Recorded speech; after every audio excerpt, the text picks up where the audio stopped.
Bermula dia lebih kurang bermula 18 Mac 2020. Jadi Pengurusan Tertinggi KKM dalam Mesyuarat Mini Pasca Kabinet Bilangan 5 2020 bertarikh 25 Mac telah memutuskan yang kami terpaksa buat penangguhan kepada bagi sesi pengajian di LKKM. Penangguhan sesi pengajian yang mana merangkumi akademik dan klinikal lah, berkuat kuasa 18 Mac sehingga 31 September 2020. Berikutan dengan penangguhan, pelatih-pelatih kami perlu balik ke servis masing-masing bagi mengisi keperluan sumber manusia ketika itulah. Kita tahu pada waktu itu berlaku kekangan di peringkat klinikal.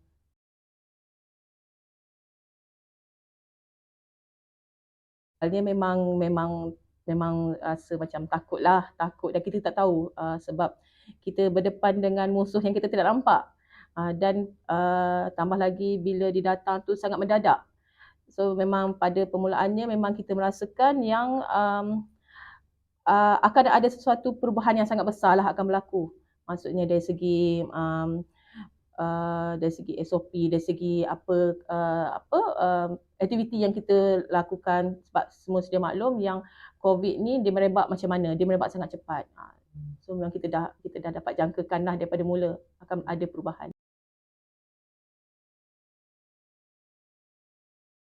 Pengetahuan semua, asrama RKKM juga tidak terkecuali digunakan sebagai pusat kuarantin. Pusat kuarantin pesakit bagi yang mempunyai risiko rendah.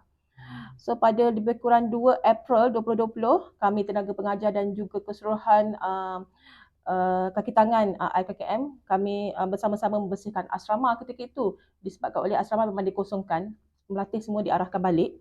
Jadi kami membersihkan asrama, kami melengkapkan segala kemudahan lah dan fasiliti yang akan digunakan oleh pesakit-pesakit COVID bagi kegunaan pusat kuarantin ketika itu.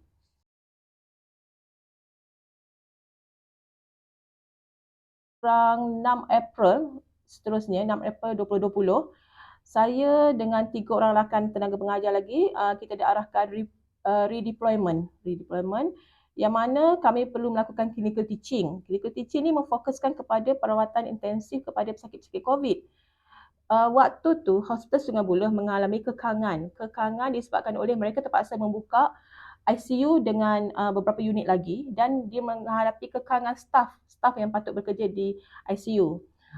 Jadi KKM mengambil inisiatif untuk mengambil masuk jurawat klinikal, jurawat terlatih, penolong pembantu perubatan yang mana diorang dipanggil masuk secara kontrak. Jadi kami perlu melakukan clinical teaching yang mana memfokuskan kepada perawatan intensif kepada pesakit-pesakit COVID. Jadi kami perlu ajarlah diorang apa yang perlu buat, nursing care, order prosedur yang berkait rapat dengan intensive care bagi merawat pesakit COVID pada ketika itulah.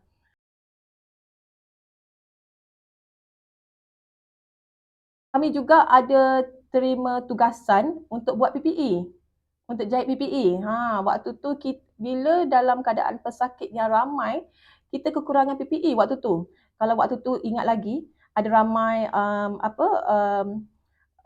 designer semua create buat di PPE. So kami pun tak ketinggalan walaupun kami memang tak pandai nak jahit, tapi kita cuba waktu tu. Kita jahit buat PPE, kita buat facial kita buat sendiri, kita DIY sendirilah semua everything. Itu untuk kita kita bantu untuk cover yang mana kekangan tidak cukup di bahagian waktu tu di Gombak, di area Gombak macam tu. Dia orang sangat memerlukan waktu tu. Stok sangat kurang. PPE tu kita cuba jahit, kita dapat kain, kita jahit gaun tu yang dipakai yang bahagian luar, ada yang kadang-kadang tengok warna biru, ada tengok warna, so kita buat. Dan kita buat shoe cover kita jahit. Kita jahit shoe cover. Dan bila kita bagi balik dan kita bungkuskan dia dalam satu set tu, maksudnya ada facial, ada gown, ada shoe cover, dan kita hantar balik maksudnya.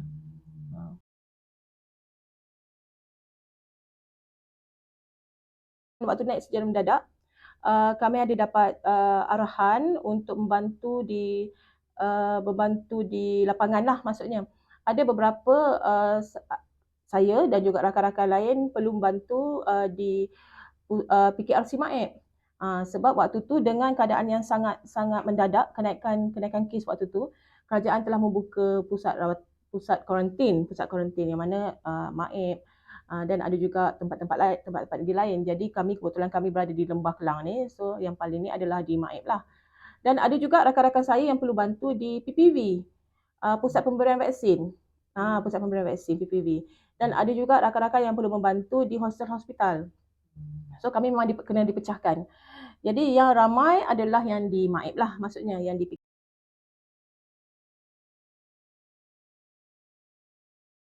semua orang tahu. Memang sangat first datang bila dapat arahan tu, bila kita dapat arahan daripada KKM keluarkan arahan yang tenaga pengajar, sebab semua sudah maklum kami adalah Institut Latihan Kementerian Kesihatan Malaysia. So maksudnya bila pengajar tu, kita tahu pengajar tu adalah background kepada kesihatan lah, maksudnya dia adalah ada background jururawat ke, background penolong pembantu perubatan ke, background radiologis ke. So maksudnya kami memang tak terlepas lah untuk membantu dari segi tu. Jadi bila dapat tahu kami waktu tu lebih kurang ada dalam 20 orang macam tu, nama naik pergi ke Maib.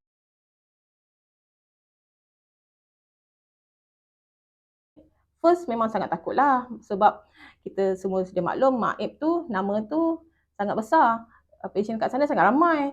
Macam seolah macam kita nak masuk lubuk COVID lah maksudnya. Macam kita nak serah diri. Takut, semua ada. Memang kata takkanlah tak takut. Tapi bila kita fikir balik, okay, ini peluang ni tak akan datang. Tak akan datang lagi maksudnya. Dia adalah pertama kali. Memang lepas ni tak akan rasa dah. So just take it itu challenge. So maksudnya apa-apa yang selebihnya kita tawakal je lah kan, maksudnya.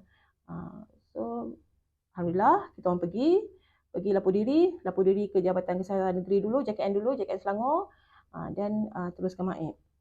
Di Maib kami dah dia orang bagi taklimat everything. So kami dah dibahagikan kepada dewan-dewan. Dekat Maib ada banyak dewan.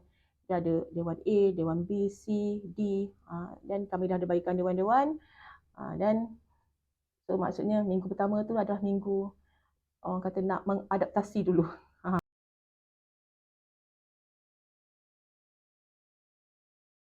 Memang sangat cabaran lah. Sebab plus bila dapat tahu, okay, kena kerja shift lagi. So kami dah lama tak kerja shift. Macam saya sendiri dah almost 15 tahun tak pernah kerja shift. Sebab kerja office hour. Memang background saya jururawat.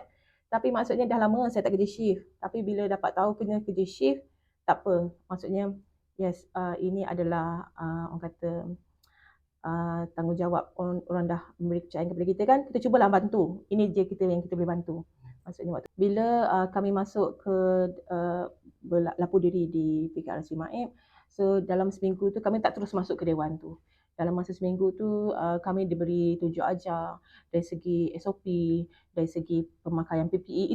Itu yang paling penting. Pemakaian PPE, diorang ajar macam mana nak pakai, dan kawasan mana yang kami tak boleh pergi, kawasan mana yang kami boleh masuk, bila pakai PPE macam mana pula dah pakai PPE, bila dah, so maksudnya setiap semua tu ada SOP dia. Dan SOP tu nanti diorang akan pantau. So dekat situ dia ada tim infection control, maksudnya infection control tu tim dia memang akan sentiasa memantau kami. So kami kena patuh dia punya standard procedure tu. So kalau tak patuh, teguran akan diberi dan kami kena buat explanation lah.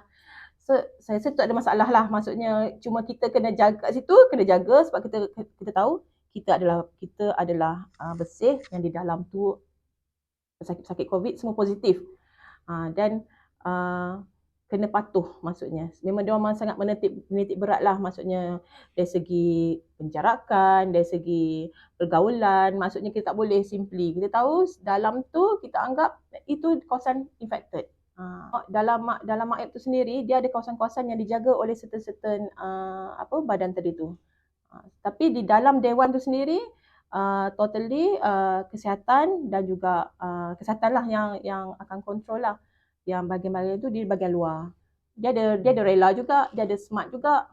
Semua memang bergabung kat situ. Kalau kita tengok dalam PKRC Maib tu sendiri, dia dah dibahagikan dengan contohnya ATM dia in charge bahagian mana, dia mengawal maksudnya, dan polis bahagian mana. So bila setiap masa tu dia akan berbincang lah maksudnya. Dan tak ada masalah lah. So far kita memang dari segi transport kami bergerak di dalam tu bomba yang in charge. Dan so tak ada masalah. Memang kami sentiasa, kita ada dekat dalam tu, kita ada alat perhubungan dan kita memang sentiasa berhubung di antara tim-tim tu semualah. Ikutkan di awal tu memang kita ada stigma sebenarnya. Kita tak boleh cakap, semua orang akan ada stigma. Takut satu benda, takut sebab bila kita berhadapan dengan pesakit tu adalah positif. Saya memang saya takut. Memang Ikhlas cakap saya takut sebab saya takut saya bawa balik kuman tu. Saya bawa balik, saya akan beri jangkitan kepada saya punya family. Okay. Di awalnya memang kalau ikutkan pihak JKN, pihak Jabatan Kesihatan Negeri memang ada provide hotel untuk kaki tangan. Maksudnya kalau rasa tak yakin yang jauh, dia memang digalakkan duduk di hotel tu lah, maksudnya di penempatan yang diorang sediakan. Sebab dia tak nak kita bawa balik jangkitan pada kita punya keluarga. Tapi bila sampai satu masa saya rasa okey, kita pun dah jaga SOP, maksudnya saya pun dah buat seperti yang dikehendaki. Kalau benda tu berlaku, kalau benda tu jadi juga, saya tak boleh buat apa. Once benda tu kita tak nampak, kita memang berdepan dengan musuh yang tak nampak.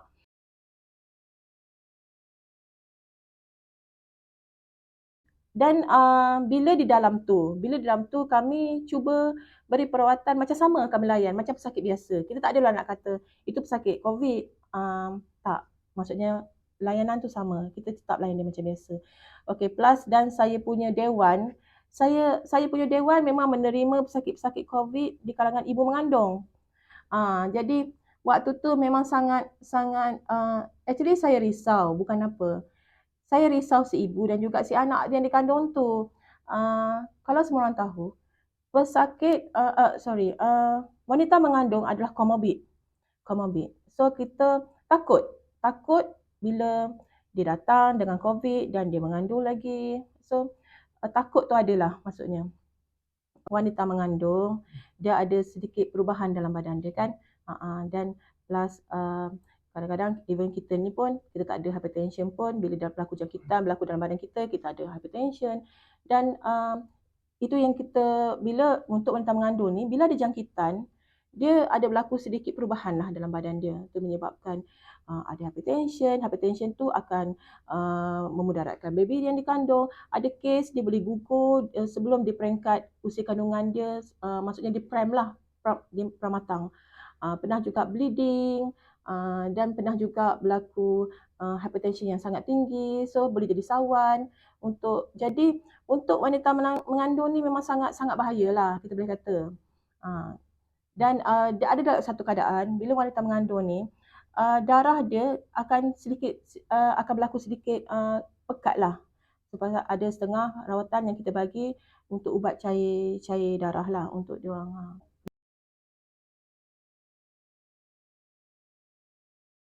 Di permulaan tu teramat sangat kan, di pertengahan tu. Mula-mula masuk, okey, kita selalunya kemasukan di PKRC Maib tu dia akan sampai ke hall kami malam. Admission tu waktu malam. So setiap kali kalau kita orang shift malam, kita orang akan macam okey, malam ni ada berapa admission? Okey, kalau dalam 100 tu kita boleh tahan lagi. Tapi pernah dicecah sampai 1000 lebih. Bila dia masuk tu, pernah ada ketika hall saya sendiri masuk 1000 lebih satu hari. Lepas tu dan memang sangat padat sampai tahap katil dah tak mencukupi. Kita perlu masukkan katil canvas. Waktu tu memang nak masukkan katil tambahan. Kami sama-sama dengan pesakit tolong pasangkan katil canvas tu. Pesakit pun tolong kami pasangkan katil canvas susun untuk ni. Tapi bila hall kami tu adalah hall ibu mengandung, sangat sukarlah dia orang nak duduk kat katil canvas tu. Katil canvas kan tak selesa.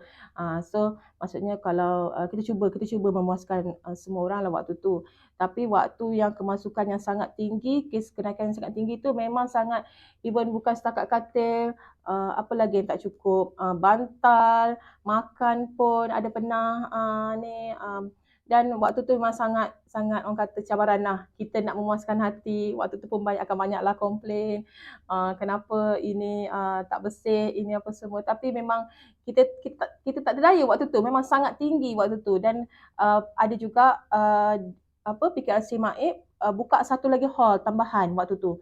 Dia dah siap ada 5 hall dan dia buka lagi hall tambahan. Memang waktu tu dia tak boleh nak menampung.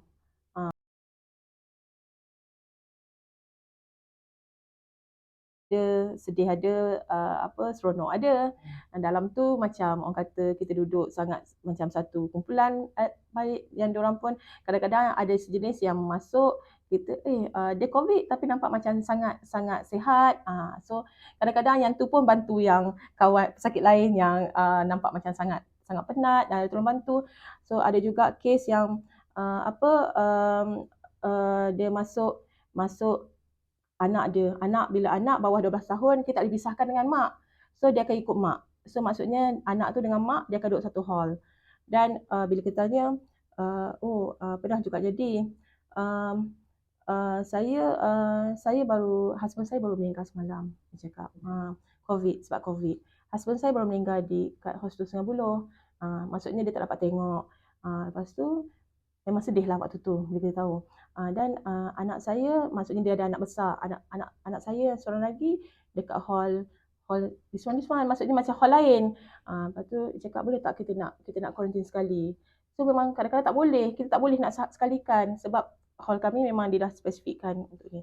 Dia cakap ada juga jenis yang datang kata pun nurse, mak saya tengah tenat, dia ada dekat Maria sekarang. Sebab bila di PKRC Maib, kalau pesakit yang tenat kita akan bawa ke Maria. Nama tempat tu adalah Maria, nama unit tu. Okey, di Maria tu kita akan stabiliskan pesakit sebab kita semua tahu di PKRC Maib adalah kategori yang rendah, kategori risiko rendah. Maksudnya kita tak akan ambil yang kritikal. Tapi once kita tak tahu COVID ni dia datang depan kita, dia nampak okey dan dia akan sudden dia teruk, sudden kritikal. Okey, kalau pesakit tiba-tiba mengadu sesak nafas ke apa ke, so kami tak boleh simpan di hall tu. Maknanya kami kena transfer ke Maria contohnya. Okey, di Maria dia akan stabiliskan pesakit tu, sama ada dia bagi bantuan pernafasan ke apa ke, dan bagi stabilize, dan dia akan transfer out ke hospital mana waktu tu hospital yang menerima COVID adalah Hostel Sungai Buloh lah. Hostel Sungai Buloh adalah hostel COVID. Tak pun kalau macam saya tadi, hall saya adalah untuk wanita mengandung. So yang paling terdekat adalah hostel sedang lah, hostel sedang ataupun hostel Ampang. Sebab kami tak boleh tinggal lama pesakit yang kritikal di dalam dewan tu sendiri sebab kami tak cukup facilities untuk merawat pesakit waktu tu. So kami kena cepat-cepat transfer. So waktu tu lah kami lah tolong transferkan pesakit, doa banyak-banyak jangan laku apa-apa dalam ambulans, minta-minta sampai cepat-cepat hospital sana take over. Sebab kita takut nanti. Sebab COVID dia memang unpredictable. Dia nampak depan kita okey, dan tiba-tiba dia sudden dia cakap dia tak boleh nafas lah apa.